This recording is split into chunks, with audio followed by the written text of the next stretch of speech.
Hello, hello, hello. We are back. We are on video number 5, where we are continuing our discussion of where did you go?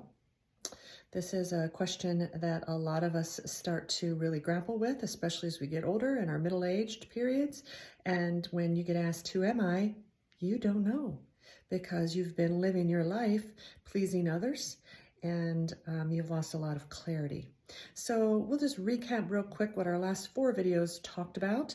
We have a container here, and in this container is where we start. All right, so we start off as clear, and we're just clear, and it's as if somebody took a cup of water from the ocean, and that is in essence where we came from. We are part of the bigger picture, and we are just an individual, a cup of that water straight from the ocean. And we start off in life with a love for it, and we start off with presence. We don't worry about the past. We're not worried about the future. Our container is empty and clear. But unfortunately, life starts to come at us, and we start to experience things, and we start to hold on to things that we're not meant to hold on to. And that container starts to get a little yucky. So we talked about traumas, very first thing that we need to deal with. We put these big, ugly traumas that have happened to us in our life in our container, and they really, really weigh us down. And it's one of the first things that we really want to address and get help for. Then we talk about the roles that we play in our life. So these are represented by golf balls, and we put them, some of us, attach more to certain roles than to others. For example, my biggest one is mothering. So the mother identity, the mother role, I was extremely attached to. And when it really came to light was during a custody battle, and I was not spending as much time with my kids. And so it was extremely challenging for me to really grasp and come to terms with that mother identity that I had clutched on so hard to.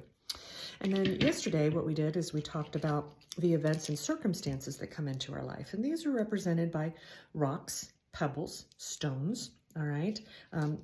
Some of them are bigger, some of them are smaller, but they're events or circumstances that perhaps changed the course of our life.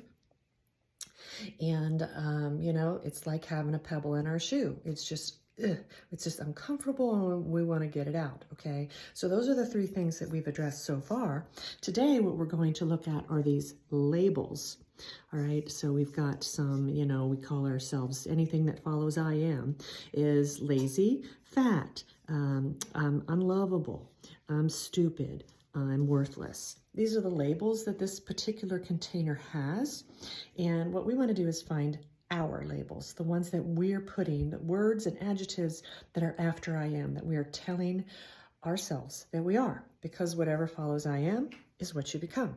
So one of the things that I like to do in this process is I have behind me on the chalkboard is how I break it down. Again, we have the timeline, and when this started happening isn't so important. It's more important that you just, if it helps for you to look at an age when you start to remember, yeah, I gained some weight when I was a teenager, and then I started labeling myself as fat, or I wasn't doing very good on tests in high school, and I started labeling myself as stupid. So the age frame really isn't that important. It's just more for you to be able to come into it and be able to identify it and recognize it. All right, so you can see I've given you some examples, and what I do is I do the positive ones on top. Now, positive labels, labels in themselves are not always helpful, all right? It's part of our ego, it's part of what we need, and so in context, it can help us, but at the same time, it can also be a huge hindrance.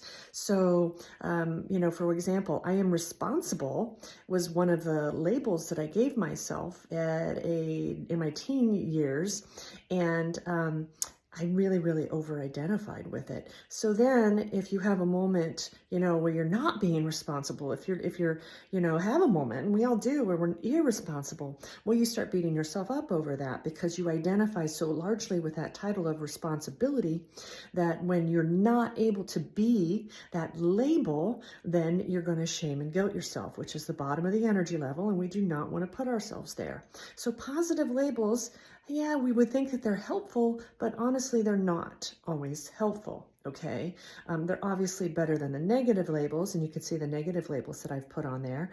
You know, I'm ugly, I'm stupid, I'm fat, I'm a liar, I'm irresponsible, I'm helpless, I'm a victim. All right, these are obviously very negative. We do not want to attach to these at all, but a lot of us do. So, and whatever we keep telling ourselves we are is exactly what we become. So, negative and positive labels can have a detrimental effect on us. So we use them in our culture, but we need to not strongly attach to them and strongly identify with them. And that's what really starts to weigh us down. So it's important for you to just identify which labels would you put on the jar when you start to timeline this out and figure out what you're telling yourself. Because bottom line is what we're trying to get to are all these beliefs and stories and patterns, okay? And the emotions that are sitting in here. And these are the finer pieces in the water that are going to be harder to clear up. We can take out the traumas, we can deal with those. We can take out the roles, we can take out the events and the circumstances. We can remove the labels. But there's thousands of these beliefs, and they're not all ours. They've been given to us through ancestors, through the world. All right, so we have to figure out how to filter that out. So for me, I started with the emotions to try to figure that out, because my emotions were so crazy and so wild that it was my water was so murky that I wasn't able to get to the beliefs. But the emotions will help us get to this beliefs and these stories and these patterns that are holding us back and making us not be at our best, basically. So the final piece of homework I'm going to give you in this the labeling process is if go back to when you were a child, all right, and remember when you were just a little one. Maybe you were 2, 3, 4, even 5 years old. What were you like as a child? Get out a picture of yourself when you were that age and try to remember what you were like as a child before life really started coming at you, before these labels started getting put on you. And you know, we don't just put them on ourselves, other people put them on us. Unfortunately, we believe them, and then we let it stick. All right, so go back to the essence of who you are. This is when your container was clear. All right, and so we need to remember, who was I before all this junk got added to my container? All right, I was loving, I was adventurous, I was honest, I was caring. All right, whatever it was for you, identify who that person was before everything got to you. And then also I like to look at, where do you want to be? What would you like to be at? All right, if you're here and you're telling yourself these I am labels right now, I'm fat, I'm ugly, I'm stupid, I'm worthless, I'm not good enough, all right, that's not working for you. It's not going to work for you ever. Okay, so we need to dissect those. We need to get to those labels. We need to rip them off. All right, and then we see here at the end, now I am. All right, and maybe you're not there yet, and that's okay, but where do you want to be? Okay, we're going back to considering the end. Let's look at the end. This is where I want to be. Maybe I just want to be back here, and I can transfer those words. Or maybe now my priorities are a little different, and I just want to be at peace. I want to be grateful. I want to be happy. I want to be valued. I want to be heard. Those are the kind of things that I would like you to also discover, is where are you now? Where would you like to be if you aren't there now?